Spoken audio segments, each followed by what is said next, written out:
Salam, hər vaxtınız xeyir olsun.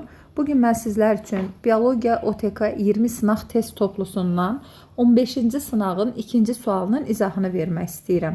Sualda deyilir ki, insanda həm toxumluğun, həm də yumurtalığın yetişmə zonasına eyni sayda ilkin cinsiyyət hüceyrəsi daxil olub. Əgər bu prosesin sonunda əmələ gələn yönəldici cisimciklərdə cəmi 207 xromosom varsa, onda neçə spermatozoid əmələ gələr? Baxırıq. Əvvəlcə demək, həm toxumluğa, həm də yumurtalığa daxil olan hüceyrə bir-birinə bərabərdirsə, mən bir dənəsini götürürəm.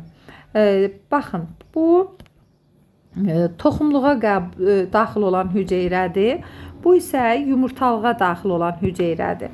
Demək, toxumluğa daxil olan hüceyrədə meyoz bölmə nəticəsində yekunda 4 dənə hüceyrə əmələ gəlir ki, bunun 4-ü də qamet olur.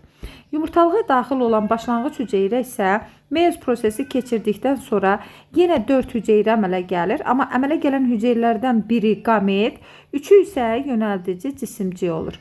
Və hər yönəldici cisimcikdə 23 xromosom olur.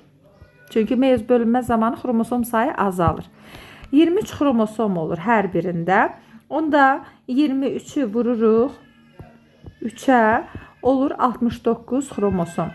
Demək, yönəldici cisimciklərdə 69 xromosom olduğu zaman 4 dənə yəni spermatozoid əmələ gəlir. Bəs 207 xromosom olarsa neçə spermatozoid əmələ gələ bilər? X bərabərdir 207 vuraq 4 bölək 69. O da bərabərdir 12'yə. Demək, doğru cavabımız olur C variantı.